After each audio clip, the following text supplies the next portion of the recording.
The House in the Wood by Amyas Northcote and read by Chris Halton.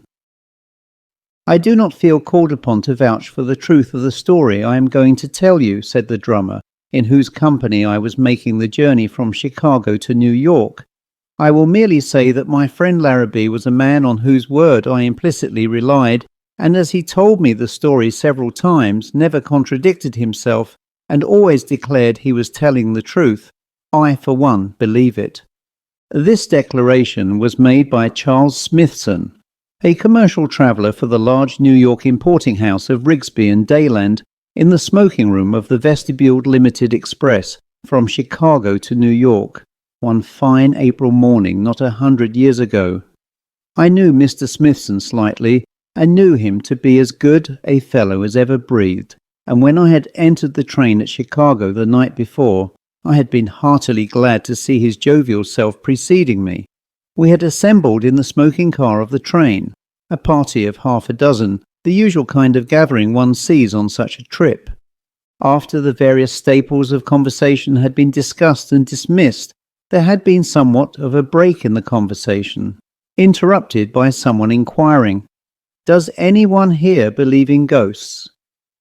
This remark had occasioned the wrangle always incident upon it, and story after story, some old, some new, had been narrated and canvassed, and the anti-ghost party had gradually but slowly been winning the day, when Smithson, who had hitherto, unlike his usual self, been silent, suddenly made the above observation.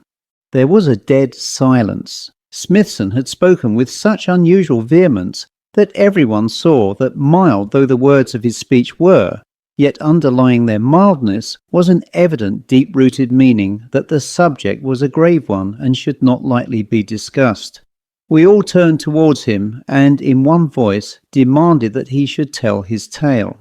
After a moment's pause, he said, "Well, gentlemen, I will do so, but I request that none of you will laugh at me. My friend, Mr. Larrabee, who is lately dead, was an eyewitness, or at least believed himself to have been an eyewitness of what I am going to relate, and firmly believed as I do that he witnessed a spiritual manifestation take place with a view to accomplishing a definite object.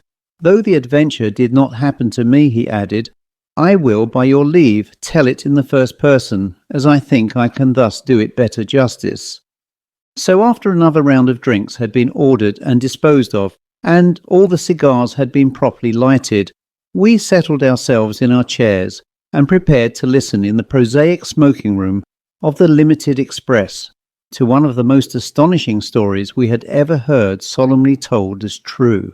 "Some years ago," commenced Smithson in the character of Larrabee, "it happened to be my fate to be a travelling salesman for a big Boston house, which had a branch in Chicago, and my route led me into the northern part of Wisconsin and into Minnesota, and in fact embraced that part of the country where many of the great iron mines are situated. The country was then much wilder than it is now. Railroad transportation was poor, and justice and the enforcement of the law also were very negligently attended to.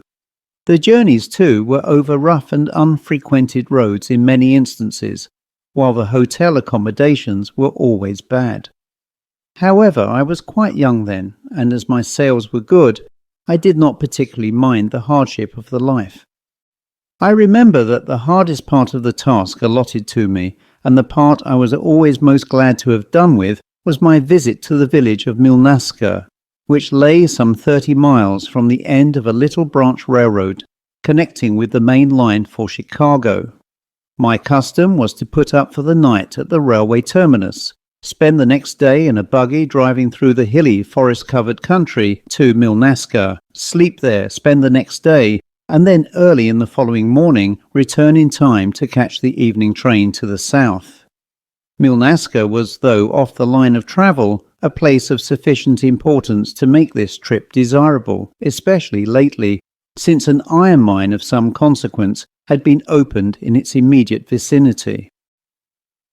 The road from the railroad terminus to Milnaska was one of the most dreary I have ever seen, for Milnaska, being close to the shore of Lake Superior, its iron was sent off by boat, and most of its supplies received in the same way, so that there was very little travel between it and Little Forks, as the railroad terminus was named. Though the lake was the easiest way of getting to Milnaska, it was not the quickest either from Chicago, where the headquarters of the mining company were, or for myself, who came to Milnaska from a point further west. One dreary October evening in the year of our Lord 18, beheld me tired and dirty, disembarking from the train at Little Forks and seeking the seclusion of the one uncomfortable and not particularly clean hotel the place boasted. On my arrival at its inhospitable doors, I registered, and having no business in Little Forks and no desire to wander about its uninviting streets, I quietly sat down by the stove to await the announcement of supper. A few of the usual country hotel loafers were grouped about the hotel office, but there was no one who excited my particular curiosity, till there entered a gentleman whom, travel-learned as I was, I had great difficulty in placing. A native of Little Forks he certainly was not, but that he knew the place was equally certain, and that he was known in it, for the landlord hastily advanced to greet him, calling him Mr. Sykes, and shaking him by the hand. But he certainly was not a drummer, or the landlord would have offered to take the little unpretentious black bag he carried, and this he did not do. The stranger walked up to the desk and registered, still resting his left hand on his bag, whilst the landlord observed, "The fast buggy at 8 tomorrow morning as usual, Mr. Sykes," to which the other responded only with a nod, and, preceded by the bellboy, disappeared up the stairs. I ought, I suppose, to give a short description of Mr. Sykes, and a short one will do, for he was one of those negative men who have no very marked characteristics. Rather short and squarely built, his grey hair and lined face rather marked the man who had suffered than the old man. But though his countenance bore signs of sorrow, yet it showed also courage and great resolution, coupled with keen watchfulness. He was dressed in deep black, evidently in remembrance of some lately lost loved one. As soon as Mr. Sykes had disappeared, I strolled over to the desk, and after a few remarks, I asked the landlord who Mr. Sykes was. The man looked queerly at me for a few moments and then said, "I am sorry, Mr. Larrabee. You can see for yourself in the register that he comes from Chicago, but I am not able to tell you anything about him. Mr. Sykes is very particular, and has requested me never to mention who he is, or what is his business. But," he continued, "to oblige you a good customer, I'll put you at the same table at supper, and you can get what you can out of him. But he is awful close-mouthed. I'll tell you this, though, he is going to Milnaska tomorrow." I was obliged to be content with this answer, and wait till supper time, which luckily was not far off. As soon as it was announced, I walked in, and, seating myself, had got about a quarter of the way through my very leathery beefsteak when the landlord, true to his promise, ushered Mr. Sykes to the seat next mine. He ordered supper, and while it was being brought, sat quietly looking around him. I was surprised to see that he had brought his black bag down with him, and that it lay on the chair next to him. Presently I decided to break the ice, and did so with the remark, "Bad weather, isn't it?" "Yes," replied Mr. Sykes. "I am mighty sorry I have got to drive to Milnaska tomorrow," I went on. "If it goes on raining like this, I shall be wet through in half an hour." "Indeed," answered my neighbour. This taciturnity irritated me. I was determined to find out something about him, so after a moment's pause I said, "If it isn't taking liberties, sir, may I ask if you are going to Milnaska too?" He shot a quick suspicious glance at me, then slowly answered, "Yes, I am." "Well," said I, "in that case, what do you think of our going over together? It is a dull trip at best. I have made it often enough to know. My name," I continued, "is Larrabee. I represent Potter and Dennis of Boston. What name did you say yours was, sir?" "My name is Sykes," he replied. "I am in the employ of the Milnaska Mining Company of Chicago." He gradually became somewhat more friendly, possibly under the influence of the supper, and when we went out into the hotel office, I saw him walk up to the landlord and exchange a few words with him, evidently about myself from the looks they cast in my direction.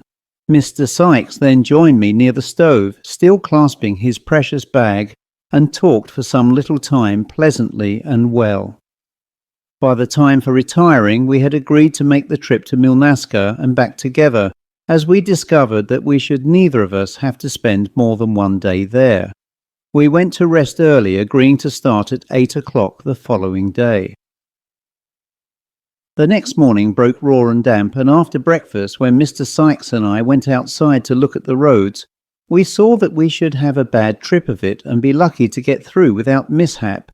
However, we had got to go, and as we both knew the road and the landlord knew he could trust us, we decided not to overload the buggy with a driver but be our own charioteers. We started cheerfully enough, Mr. Sykes having first carefully lashed his black bag under the seat with a stout bit of cord, and for some little time proceeded slowly along, chatting pleasantly. We had taken a light lunch with us, there being no hotel on the road. We drove along for a considerable time, and having become absorbed in an energetic political discussion, we did not notice what slow progress we were making. Presently, however, we awoke to the fact that at the rate we were now going, we should not reach Milnaska that night, and accordingly quickened our pace. But the roads were in a fearful condition, and though we had been promised a good horse, only a sorry jade had actually been put between the shafts. We both worked, however, and worked the harder, as the rain was again beginning to fall and the wind to rise and blow in our faces, thus still further retarding our progress. Still we managed to proceed, and though I think it would have been late, yet we should have reached Milnaska that night, had not our unfortunate horse suddenly gone dead lame. Here was a predicament. We scarcely knew how many miles from either Little Forks or Milnaska, in the heart of the pine woods, with a broken-down horse and night, accompanied by a violent storm rapidly coming on. After gloomily cogitating over the situation, I suddenly remembered that about 2/3 of the way between Little Forks and Milnaska was an old, rambling frame house, tenanted apparently by some squatter's family. I recollected that we had not yet passed it, and judging by the distance we had travelled that it could not be very far off, I suggested to Mr. Sykes that we should make the best of our way there on foot, leading the horse, seek shelter for the night, and either borrow a new horse in the morning or try to reach Milnaska with our present steed. "I had already thought of the Joneses' place," said Mr. Sykes in reply, "but I don't like it. I don't want to go there." "Why not?" said I. "It seems to be the only place there is." "Well, I suppose we must try it," replied Mr. Sykes. We pushed on through the pouring rain and driving wind for about a mile when, at a turn in the road, to my great joy, I saw a light gleaming through the gathering darkness, and in a few moments we reached the door of an old-fashioned frame house. The house which we drew up before stood end-on, as I afterwards discovered, to the road. It was an old 2-story log house of great solidity of construction, possibly having been built to resist marauding Indians, though its peculiar situation, backed up against the side of a hill, seemed to render this doubtful. At first sight it appeared much smaller than it really was, owing to its position and to the entrance being at one end. A rough, unkempt garden ran back from the road, and at one end of this were a barn and a storehouse in a very tumble-down condition. As soon as we drew up at the door, there appeared from within a tall, slatternly-looking woman, who stood on the threshold eyeing us in silence. I addressed her as politely as I could, asking her if we could have a night's lodging for man and beast. For a moment she made no reply, then sullenly said, "No, you can't." I was so surprised at this lack of politeness that I remained speechless, till presently, roused by the voices he had heard, a gaunt, powerful-looking man came up from behind the woman and stared out at us. To him I addressed myself, again asking for lodging, explaining our predicament and offering to pay well for a night's entertainment. At first he too seemed inclined to refuse, when suddenly catching sight of Mr. Sykes's face behind the top of the buggy, he said, "Well, I guess you can, Jenny," turning to the woman. "We ain't the folk to turn travellers from the door. Come in, you are welcome." So saying, he came out into the rain, helped us to alight, and ordering his wife to show us the way into the house, led off our horse towards the barn. We followed the woman into the low dirty kitchen, into which the door opened, and Mr. Sykes, still retaining his precious bag, sat down by the fire to dry and get warm. There was nothing remarkable in the aspect of the kitchen. It was perhaps rather dirtier than most, and there was a lack of the comforts and bright, pretty things frequently seen in farmers' houses. I judged that Jones must spend most of his time hunting by the various sportsmen's accoutrements in the room, and while I was still speculating on the delights of a hunter's existence, he himself entered. "Well," said he, "I have fixed up your horse. He'll be all right in the morning. I guess he found these roads powerful and heavy to draw you two fellows over. Are you going to Milnaska, Mr. Sykes?" he added. "Yes," replied Mr. Sykes. "Usual business, I suppose, this time of the month, ain't it?" continued Mr. Jones with a grin. "There's some folk will be mighty glad to see you to Milnaska, I reckon." My companion made no reply, and our host turned to me. We quickly found a congenial subject in the shape of fishing, and I had begun to lose the instinctive dislike I had taken to the man in the discussion of a favourite topic when we were summoned to supper by Mrs. Jones. We seated ourselves at the table and were soon busy in the discussion of a plain though very welcome repast. Once during the meal my suspicions of my host were roused from the sleep into which the fishing discussion had lulled them by noticing a queer look pass between him and his wife as they saw Mr. Sykes place his black bag under his chair. At the end of the meal, Jones said, "I suppose, gentlemen, you are kinda cold after the rain. What do you think of a drop of the best stuff in Wisconsin?" We had no objection, and our host rose and went to a rather dark corner of the room, where he commenced fumbling in a cupboard containing quite a number of bottles. I watched and saw him take down 3 glasses and a demijohn of whisky. At that moment Mrs. Jones dropped a plate with a crash. I turned to look, and as I turned towards my host again, saw him coming back with the 3 glasses of whisky in his hand. We each took one, and I, after carefully tasting mine and finding it, as Jones had promised, excellent, drank it down. So did Mr. Sykes, and as he set down his glass once more, I noticed a peculiar look pass over our host's face. We sat for some little time gossiping after this, and presently Mr. Sykes, who had rapidly been becoming drowsy, announced his desire to retire. I said I would go too, and Mr. Jones preceded us up the narrow stairway to the upper hall. On arriving at the top of the steps for the first time, I became aware of how large the house was. The stairs ran up at one end of it and opened into a passage which led back quite a distance. I was given little time to speak to Sykes. Mrs. Jones had come up with us, and addressing me, she said, "Come this way to your room." I followed her down the whole length of the passage, having a vague consciousness that Jones had escorted Mr. Sykes and his black bag into a room near the staircase, and was shown into a large, poorly furnished room at the end of the hallway. Bidding me good night in a harsh voice, Mrs. Jones set down the lamp and departed. My room, as I have said, was large and ill-furnished. There was a repulsive-looking bed in the centre, a chair, a little table supporting a water basin and jug, and 2 pocket-handkerchief towels, and an old wardrobe. The room smelt close, and my first move was to the window. It was with a sense of relief I threw it open and looked out. The rain had ceased, and the full moon shone brightly on the pine woods, which lay ghostly still. Right from under my window the ground sloped sharply upward, and I experienced a queer feeling of pleasure when I noticed that it was within easy jumping distance of my window. After a few minutes, being very sleepy, I cast off coat, waistcoat and shoes, and having fastened the door as best I could, I threw myself on the bed, and was soon sound asleep. I awoke with a start, and with the impression firmly fixed on my mind that someone was calling me. I lay with my face to the open window, through which the moon was still streaming, making all within the room as light as day. I lay for an instant straining my ears when again, this time unmistakably, and close to me, the voice sounded. "Mr. Larrabee," it said. "Mr. Larrabee, get up quick." The voice was faint and low. It appeared to be that of a girl, and to sound from behind me. I turned quickly and saw, standing close to my bed, and near enough for me to touch, the figure of a girl of about 12. She was neatly and prettily dressed, and her face, as I could make out distinctly in the moonlight, was refined and gentle.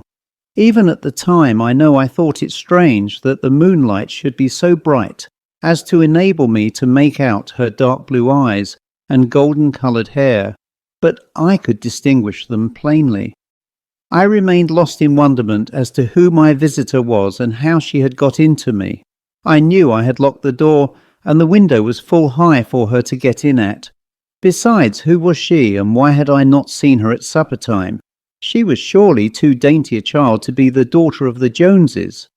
Whilst I still lay wondering, she spoke again. "Come, Mr. Larrabee, father's in danger, follow me, quick, quick, quick." There was an air of authority about her that compelled obedience, so slipping out of bed I followed her. I remember stopping to unlock my door as I went through, and noticing that no sound of steps or rustle of garments accompanied my guide's progress. But as we stole softly down the passage, my attention was attracted by a faint light in Sykes's room. I hastened forward, thinking something was wrong, lost sight of the girl, and pushed open the door of the room. As I entered and gazed round, I saw by the faint light of a lamp Mr. Sykes stretched on the bed, apparently in a drugged sleep, and Jones bending over him, whilst Mrs. Jones was endeavouring to force open the black bag with a knife. They gave a cry of amazement as they saw me enter, and for a moment stood paralysed. Then Jones, leaving the bedside, came forward. "I heard the gentleman cry out," said he. "Mrs. Jones and I thought he was sick and came up to do what we could for him. He is mortal bad, I am thinking." Taking no notice of this remark, I walked up to the bed, and ordering the discomfited couple to put down the bag, which Mrs. Jones said she was trying to open to see if it contained medicine, and to leave the room, I pushed Mr. Sykes by the shoulder, and after some trouble succeeded in arousing him from his drugged sleep. He started violently when he came to his senses, and recognizing me, eagerly asked for his bag. I showed it to him, and having examined it and found it unopened, he asked how I came to be there. I told him of my mysterious visitor, and of the intruders I had expelled from his room, and then, for the first time, I began to wonder where the girl was. She had disappeared, and I was anxious to find her, to take her away with us in the morning, out of reach of the Joneses' vengeance. "What was she like?" asked Mr. Sykes. "I have never heard of anyone living in this house except the Joneses." I told him that she was golden-haired with dark blue eyes. He seemed strangely agitated. "What were the words she used?" He said. "Why," I answered, "they were, 'Come, Mr. Larrabee, father's in danger, follow me quick, quick, quick.'" "My God!" he exclaimed. "Can this be so?" "Mr. Larrabee," he went on earnestly, "just before you roused me, I was dreaming that my little daughter, my own little Maud, who died 6 months ago, was standing calling to me to wake up. I tried to do so. I struggled, for I could hear her plaintive little voice, but a weight oppressed me, and I could not. It is the hand of God," he said solemnly, and bowing his head became absorbed in prayer or meditation. I left the room, but established myself outside, where I remained on guard for the rest of the night. Early the next morning, Mr. Sykes joined me. "Let us leave this house," he said, "as quickly as may be." We went downstairs but found no one. Apparently the Joneses had fled in fear of us, and so, making the best meal we could out of the scraps in the larder, we went out to the barn and, harnessing up our horse, were soon once more on our way to Milnalska. On the road, Mr. Sykes informed me that he was the paymaster of the mining company in Milnaska, and once a month had to convey a quantity of money to that place to pay the men employed there. He was well known on the road, but had never been molested, though he had never before tried the experiment of putting up for a night at Jones's place. The latter had a bad character, and I heard afterwards that this last episode caused him finally to decamp from the vicinity with his wife. We met with no further adventure and arrived in Milnaska in due course, where I parted from Mr. Sykes, not without the assurance of seeing him again whenever I might be in Chicago. "That is the story of my late friend Mr. Larrabee," said Mr. Smithson. "I believe him to have been a truthful man, and I consequently, for one, believe in ghosts. This dogma we none of us felt inclined to dispute, especially as the welcome call, 'Dinner now ready in the dining car,' was heard approaching." The end.